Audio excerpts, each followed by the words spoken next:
In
this screencast, I'm going to create a kind of funky looking text effect.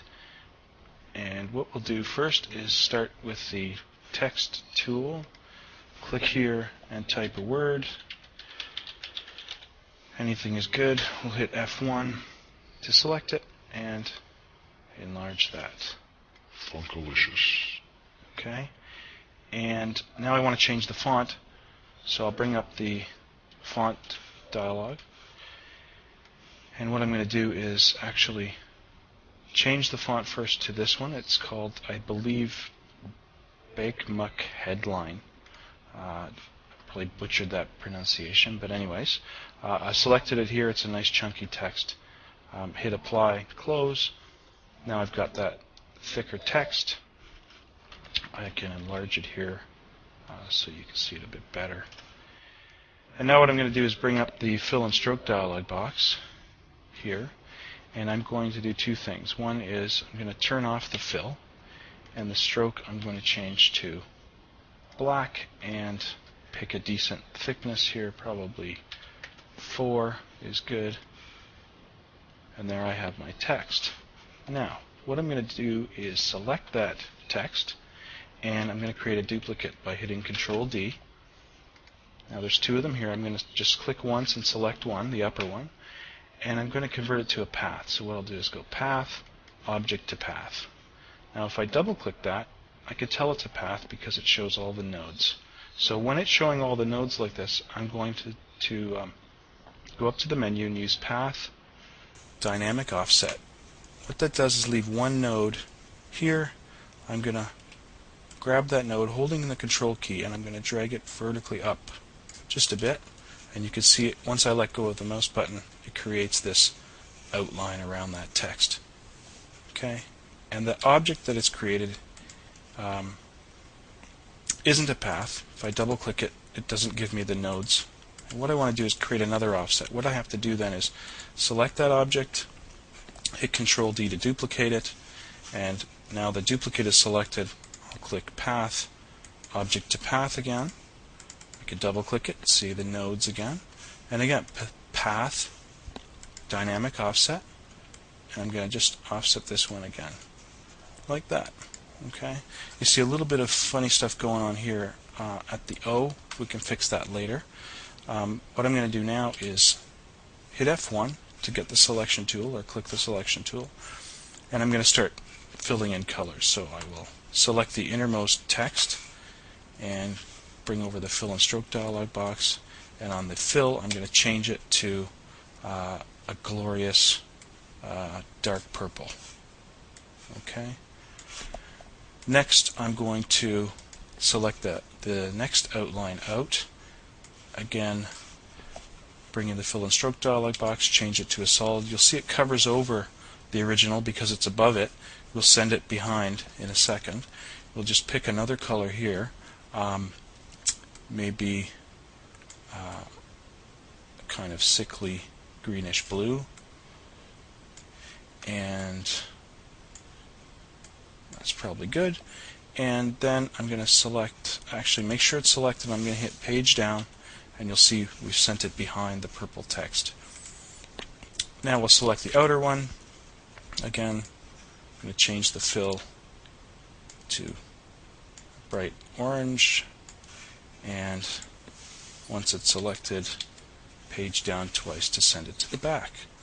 So there I have my Funkalicious text. And you can see some of those artifacts are gone. You still see a couple of them in here. If you want to get rid of those, you can. What you can do is usually select the one that's a problem. Holding Control, I've dragged it above the rest, and I can select it, turn it into a path, double click it, and you'll see those nodes in there are creating those openings. What I can do is just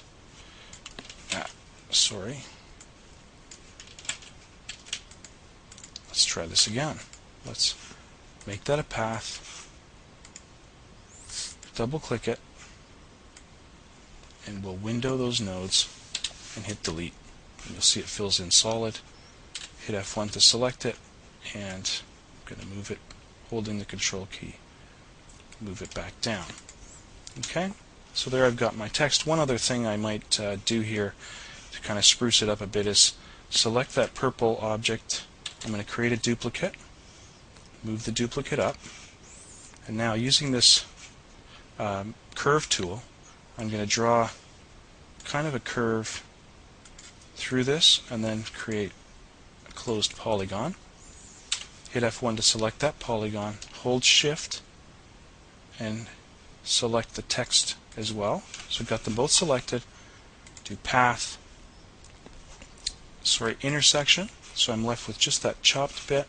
And now what I'll do is I will set the fill to white, change to stroke, set the stroke to white so you can't see it anymore, and I'm going to drag that object down with the Control key down onto my purple text and just lower the opacity a little bit, and that kind of gives it a glossy kind of look.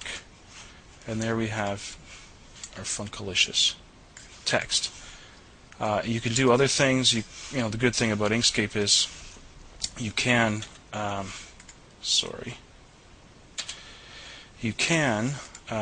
change things later. So you could always click the orange layer and change it to something else. If you had the fill set, of course, you can change it to whatever colors you want. You can change the stroke of each object to whatever you want and make the changes that way. So that's it. Not terribly useful, but something you see once in a while. Might be fun if you're trying to do a logo or spruce up your website. Hopefully you